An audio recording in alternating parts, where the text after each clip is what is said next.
యేసుక్రీస్తు నామములో కూడి ఉన్న మీ అందరికీ నా హృదయపూర్వకమైన వందనాలు. దేవునికి మహిమ కలుగును గాక. మరి సమయంలో దేవుని వాక్యాన్ని మనం ధ్యానించుకుందాం. మరి ప్రభువు మనల్ని మన కుటుంబాన్ని దీవించి ఆశీర్వదించును గాక. మరి క్షేమాన్ని, నెమ్మదిని, ఆనందాన్ని, సంతోషాన్ని మన కుటుంబాల్లో మరి దేవుడు మరి వారమంతా అనుగ్రహించును గాక. మరి సమయంలో దేవుని వాక్యాన్ని మనం ధ్యానించుకుందాం. పరిశుద్ధ గ్రంథమైన బైబిల్లో నుంచి తిమోతికి రాసిన మొదటి పత్రిక 6వ అధ్యాయము 12వ వాక్యాన్ని మనం చదువుకుందాం. మరి సమయంలో విశ్వాస సంబంధమైన మంచి పోరాటం పోరాడుము, నిత్య జీవమును చేపట్టుము.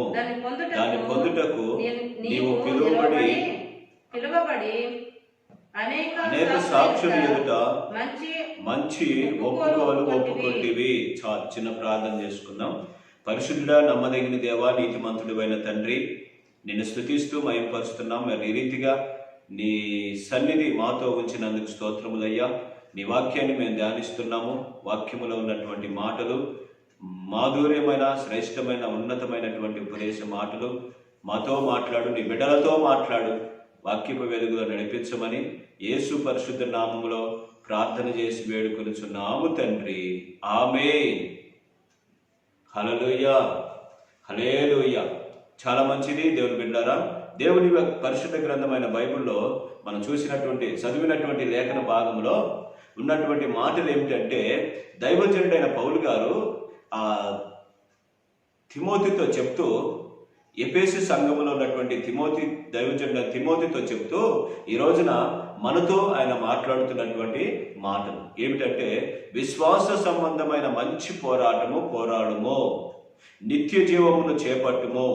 దాన్ని పొందుటకు నీవు పిలువబడి అనేక సాక్షుల ఎదుట మంచి ఒప్పుకుంటివి గనుక విశ్వాస సంబంధమైన మంచి పోరాడుము అని చెప్తున్నాడు. అంటే మనము దేనికోసం పోరాడాలి అని మనం చూస్తే, నిత్య జీవం కొరకు మనం పోరాడాలని దేవుని వాక్యం బహు తేటగా చదివిస్తుంది.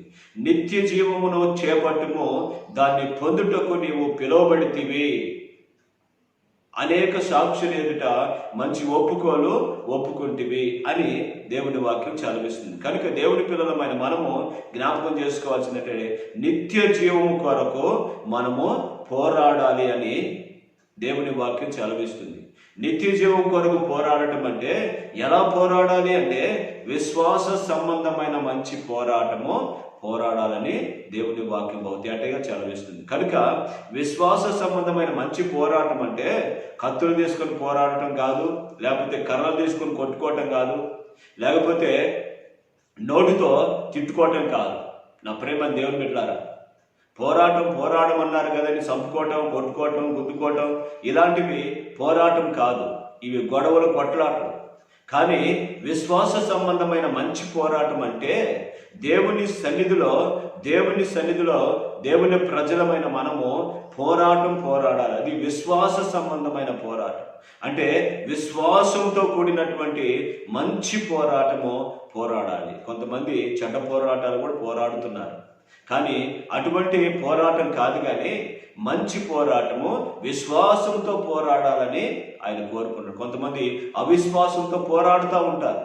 కానీ అవిశ్వాసం వలన వారు దేవుని దగ్గర నుంచి ఏమీ పొందలేక మరలా దేవుని మీద దేవుడు నాకు ఏ మేలు చేయలేదని మరలా ఇలాంటి మాటలు మాట్లాడుతూ ఉంటారు. కనుక దేవుని బిడ్డలారా, మనం జ్ఞాపకం చేసుకోవాల్సింది ఏంటంటే, విశ్వాస సంబంధమైన మంచి పోరాడాలి అని దేవుని వాక్యం చదివిస్తుంది. అది ఎలా పోరాడాలి అని మనం చూస్తే దేవుని వాక్యంలో నుంచి,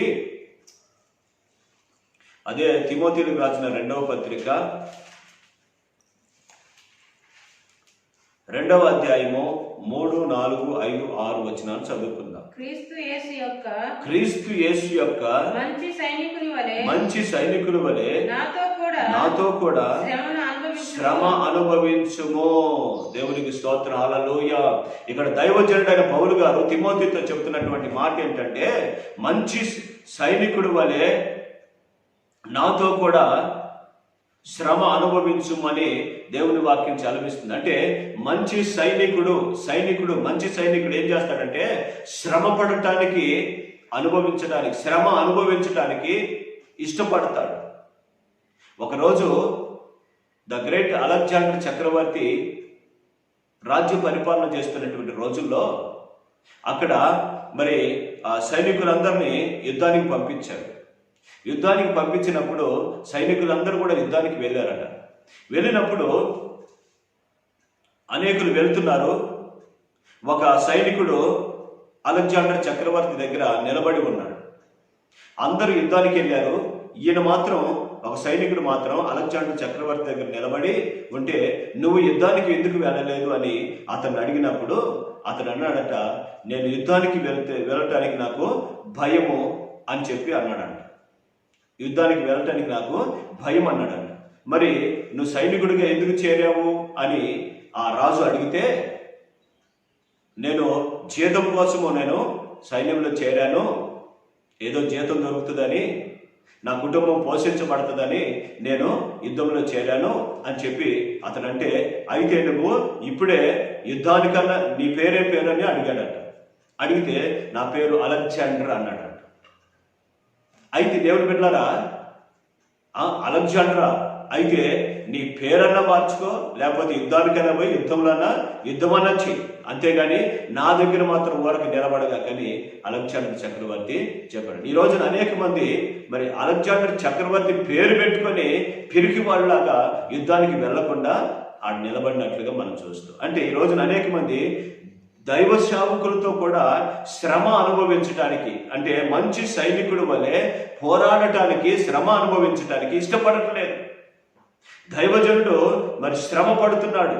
దేవుని రాజ్యం కొరకు, నిత్య జీవం కొరకు శ్రమ పడుతూ అనేక మంది ప్రజల్ని దేవుని వైపు మళ్లించాలని, అనేకులకు సువార్త ప్రకటించాలని శ్రమ అనుభవిస్తున్నటువంటి మరి పరిస్థితులు ఉంటున్నాయి. అయితే దైవజనుడు అని పౌలు గారు చెప్తున్నాడు తిమోతి, మంచి సైనికుల వలె నాతో కూడా నువ్వు శ్రమ అనుభవించుము అని చెప్తున్నాడు.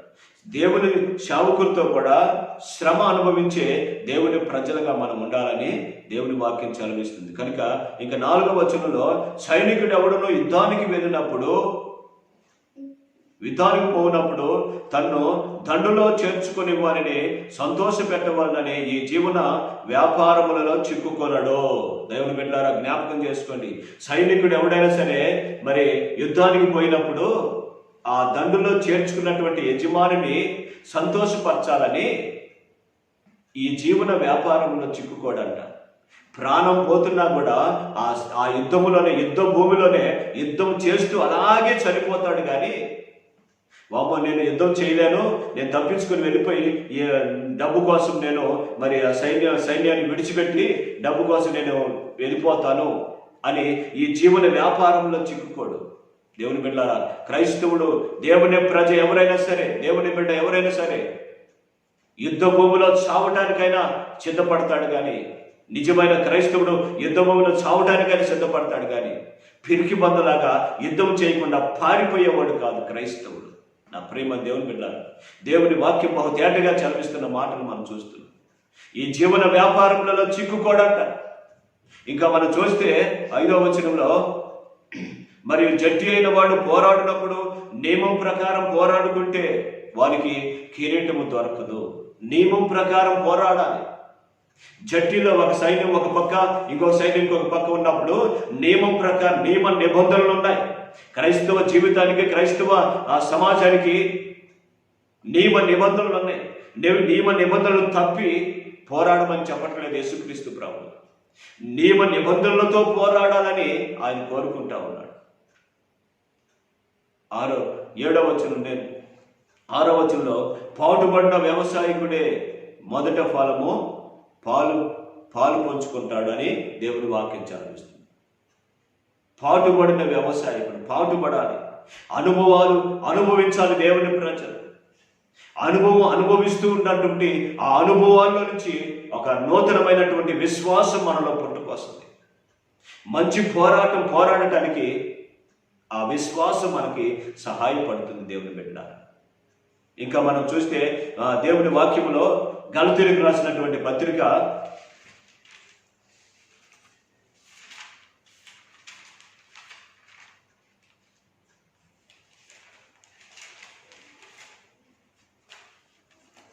గలతీయులకు రాసినటువంటి పత్రిక 5వ అధ్యాయము 16-17 వచనాలు చదువుకుందాం. నేను చెప్పినదేమనగా ఆత్మానుసారంగా నడుచుకొనుడి. అప్పుడు మీరు శరీరేచ్ఛలను నెరవేర్చరు. శరీరము ఆత్మకును ఆత్మ శరీరమునకును విరోధముగా అపేక్షించును. ఇవి ఒకదానికొకటి వ్యతిరేకంగా ఉన్నవి కనుక మీరేమి చేయ నిశ్చయితురో వాటిని ఇక్కడ చూస్తే దేవుని పెట్టారా, ఆత్మకు శరీరానికి ఎప్పుడూ పోరాటమే. ఆత్మానుసారంగా నడుచుకోండి, అప్పుడు శరీరేచ్ఛలను నెరవేర్చరు అని చెప్తున్నారు. ఆత్మానుసారంగా నడుచుకుంటే శరీర కోరికలను శరీర ఇచ్చలను నెరవేర్చకుండా వాటిని చంపుతామట. అయితే శరీరము ఆత్మకును ఆత్మకు శరీరంకు విరోధంగా అపేక్షించినవి ఒకదానికొకటి వ్యతిరేకంగా ఉన్నవి కనుక మీరేమి చేయనిచ్చిరో వాటిని చేయకుందరు. కనుక దేవుని బిడ్డలారా, చేయాలనుకుంటారు కానీ చేయలేకపోతున్నారు. ఏది చేయాలనుకుంటారో అది చేయలేకపోతున్నారు. ఏది చేయొద్దు అనుకుంటారో అది చేస్తారు. ఎందుకంటే శరీరానికి ఆత్మకు పోరాటం జరుగుతుంది. ఈ పోరాటంలో ఆత్మ గెలిచి ఆత్మీయంగా నడిపించబడితే అప్పుడు శరీరేచ్ఛలను మనము నెరవేర్చకుండా ఉంటామని దేవుని వాక్యం చలవిస్తుంది. ఇంకా మనం చూసి పరిశుద్ధ గ్రంథమైన బైబిల్లో నుంచి మనం చూస్తే నిర్గమకాండములో 17వ అధ్యాయము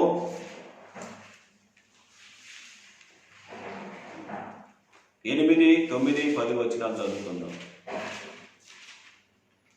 తరువాత అమాలేకులు వచ్చి రెఫీదీములో ఇశ్రాయేలుతో యుద్ధం చేయగా మోషే యెహోషువతో మన కొరకు మనుషులను ఏర్పరిచి వారిని తీసుకొని బయలువెళ్ళి అమాలేకులతో యుద్ధం చేయము. రేపు నేను దేవుని కర్రను చేతపట్టుకొని నిలిచేదను. యెహోషువ మోషే తనతో చెప్పినట్లు చేసి అమాలేకులతో యుద్ధమాడెను. చాలు, చిన్న దేవునికి స్తోత్రం, హల్లెలూయా.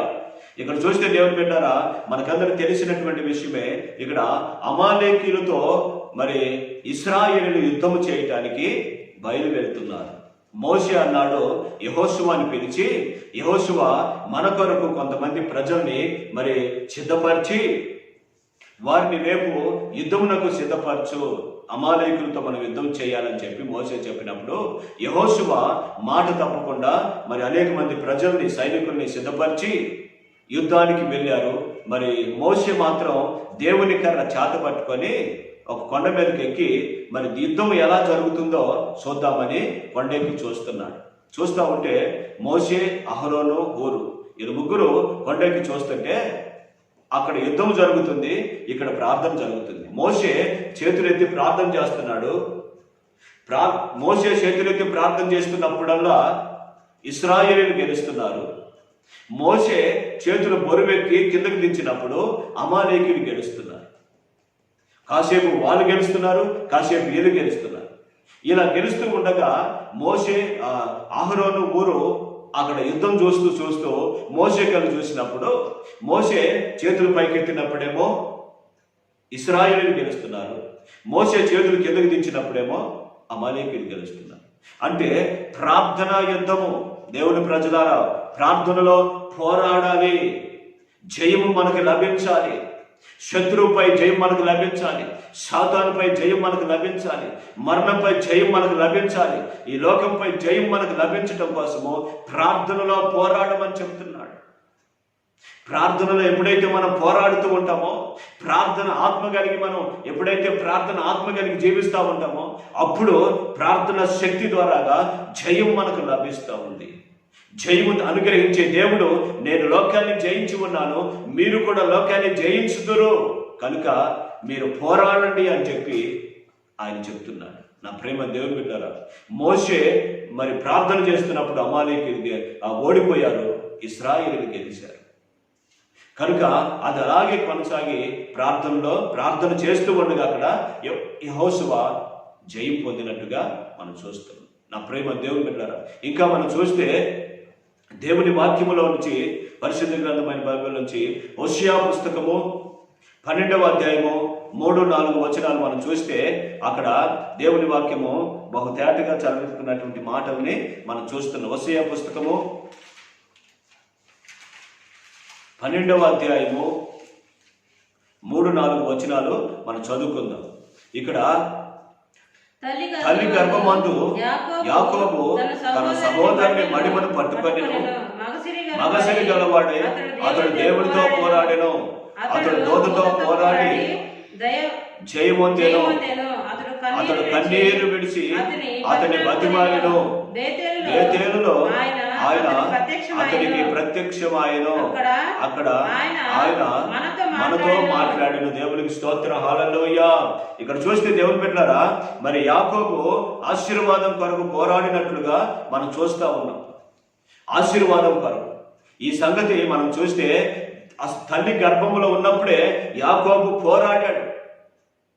తన అన్న అయిన యోసేపుతో పోరాడి మరి నేను ముందు వస్తా, బయటికి నేను ముందు వస్తానని పోరాడాడు.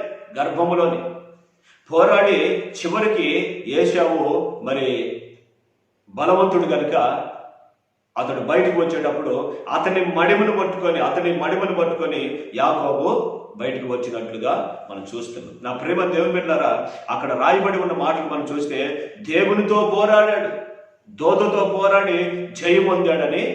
దేనికోసం అంటే ఆశీర్వాదం కోసం. వాళ్ళన్న యోసేపు దగ్గర నుంచి వెళ్ళిపోయిన తర్వాత ఇప్పుడు మందలు తోలుకొని మళ్ళా తిరిగి మరి వస్తున్నటువంటి పరిస్థితుల్లో యాకోబు ఎబ్బేగు రేవు దగ్గర మరి దేవునితో పోరాడి గెలిచినట్లుగా మనం చూస్తున్నాం.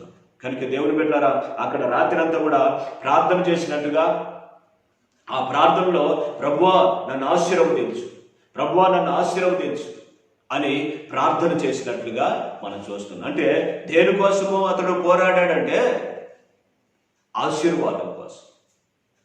ఆశీర్వాదం కోసం పోరాడి కన్నీరు విడిచి దేవుణ్ణి బతిమలాడాడట. కన్నీరు విడిచి దేవుణ్ణి బతిమలాడినప్పుడు దేవుడు అతన్ని అక్కడ ఎబ్బేగు రేవు దగ్గర ఆశీర్వదించినట్లుగా మనం చూస్తున్నాం. నా ప్రేమ దేవుని బిడ్డలారా, ఇంకా మనం దేవుని వాక్యం నుంచి చివరగా మనం చూస్తే తిమోతికి రాసిన 2వ పత్రిక 4వ అధ్యాయము 7-8 వచనాలు మనం చదువుకుందాం.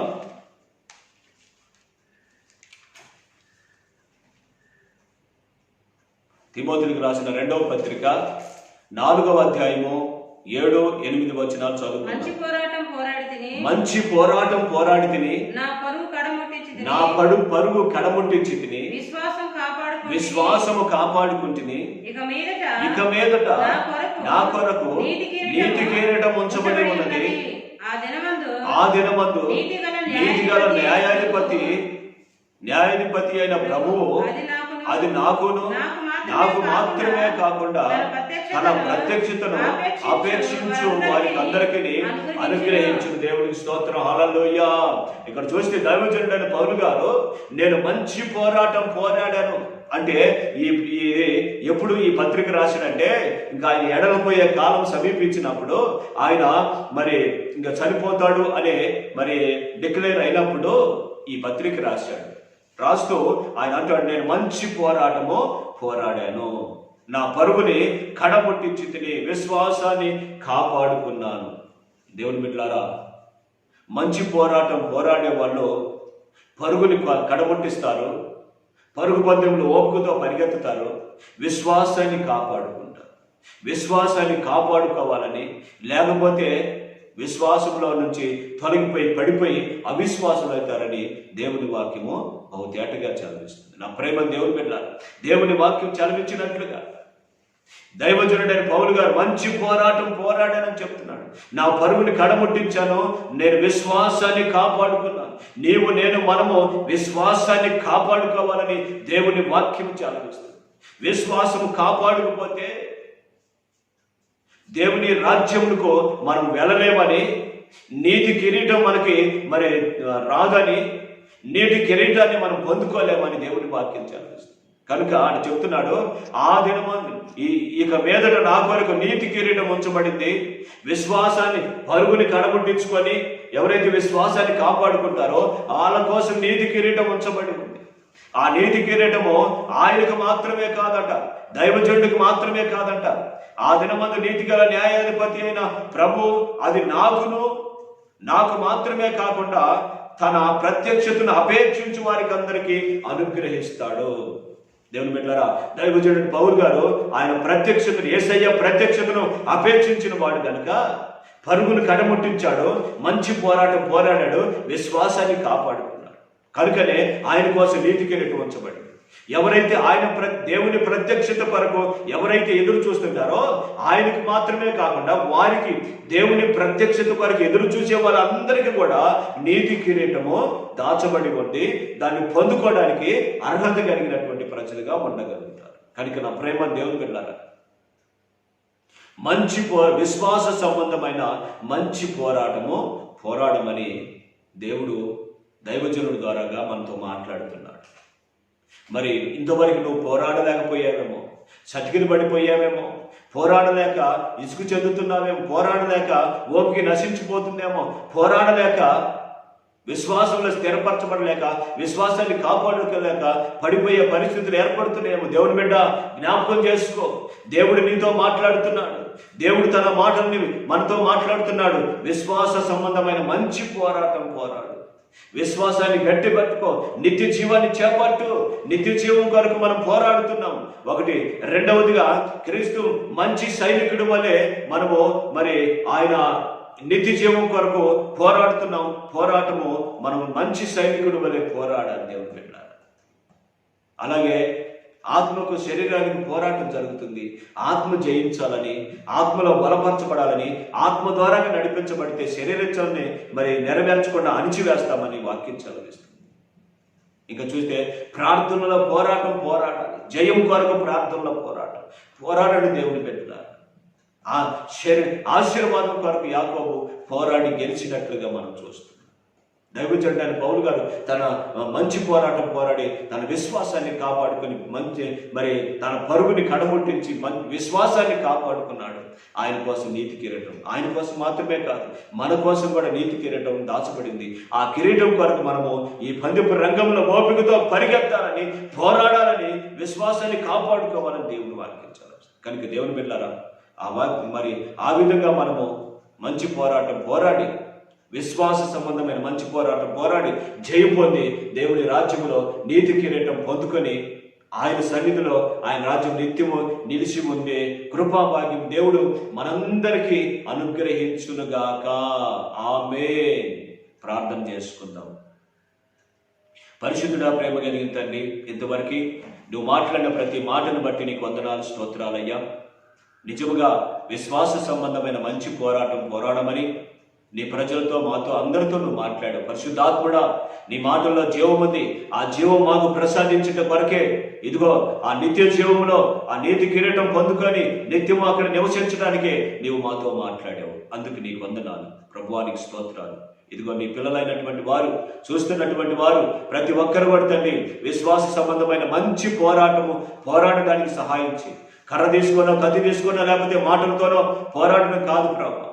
నీ సన్నిధిలో పడి విజ్ఞాపన ప్రార్థన ద్వారాగా అయ్యా మంచి సైనికుడు వలె పోరాడుతూ, మంచి జయం కొరకు పోరాడుతూ, అయ్యా మరి ఆశీర్వాదం కొరకు పోరాడుతూ, నా ప్రభువా నీతి కిరీటం కొరకు పోరాడుతూ, నిత్య జీవాన్ని చేపట్టడం కొరకు విశ్వాస సంబంధమైన మంచి పోరాటం ప్రతి ఒక్కరూ పోరాడటానికి సహాయం చేసి మహిమ పొందమని ఈ వాక్యము నాయన చూస్తున్న ప్రతి ఒక్కరి హృదయములలో నీరు కట్టి ఫలింపు చేసి మహిమ పొందమని యేసు పరిశుద్ధమైన నామంలో ప్రార్థన చేసి అడిగి వేడుకొని పొంది ఉన్నాము పరమ తండ్రి.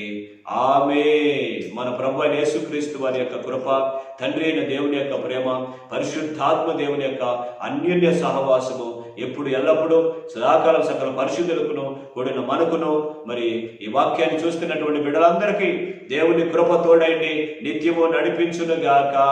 ఆమేన్. ఆమేన్. ఆమేన్. ప్రభువునా మనందరికీ వందనాలు.